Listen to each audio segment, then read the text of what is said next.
Depuis 1954, la Journée nationale du souvenir des victimes et des héros de la déportation se tient le dernier dimanche d'avril.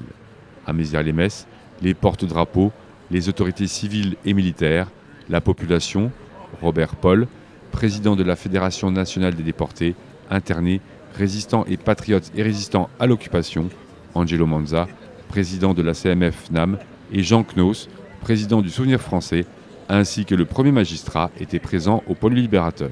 Nous sommes réunis en cette journée annuelle consacrée à la déportation pour évoquer la mémoire de tous ceux, femmes, hommes et enfants, envoyés par milliers pendant la Seconde Guerre mondiale, dans des camps de concentration ou d'extermination nazis, qui ont souillé et durablement meurtri les peuples et les territoires occupés d'Europe.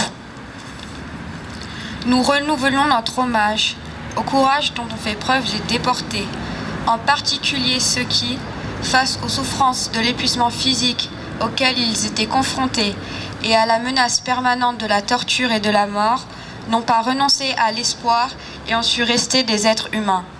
Ils ont ainsi eu, dans ces difficultés extrêmes, la volonté de poursuivre dans l'union et la solidarité la lutte clandestine contre l'idéologie et les objectifs de guerre de l'ennemi pour permettre qu'il y ait des survivants lors de la libération.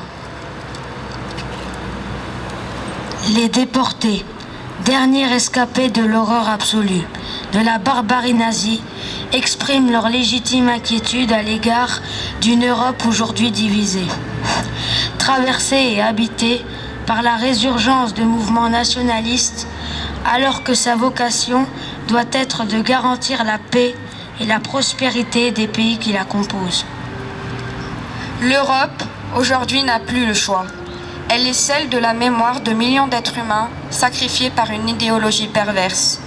Cette mémoire, où la souffrance se mêle à l'espérance, doit faire prendre conscience, avant qu'il ne soit trop tard, de l'indispensable solidarité entre les peuples épris de liberté pour l'emporter sur toutes les formes d'obscurantisme, de fanatisme, d'antisémitisme, de xénophobie.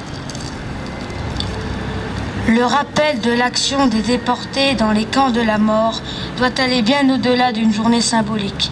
Il s'agit, pour les générations futures, de poursuivre avec détermination ce combat contre l'égoïsme et la peur.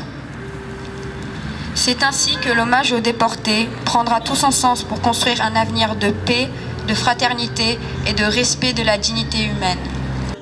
L'occasion de rappeler chaque année que des hommes, des femmes et des enfants ont été envoyés pendant la Seconde Guerre mondiale dans des camps de concentration ou d'extermination nazis qui ont souillé et durablement meurtri les peuples, les populations juives et les territoires occupés d'Europe. Sauvegarder la mémoire des souffrances vécues par les déportés et celle de l'espérance qui les guida doit permettre de l'emporter sur les obscurantismes, les fanatismes, le racisme, l'antisémitisme, l'homophobie, toujours prompts à ressurgir, et chacun sait où ils peuvent conduire. La mémoire de la déportation doit guider les générations nouvelles vers la construction d'une Europe ouverte et solidaire dans le combat contre les nationalismes, l'exclusion et l'instrumentalisation des peurs collectives. L'Europe est un symbole de paix, elle doit aussi demeurer un symbole de fraternité et de respect de la dignité humaine.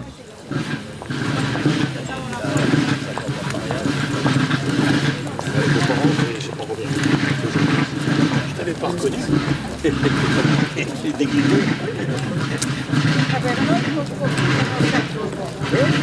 Bon, à l'honneur du film. C'est pas grave.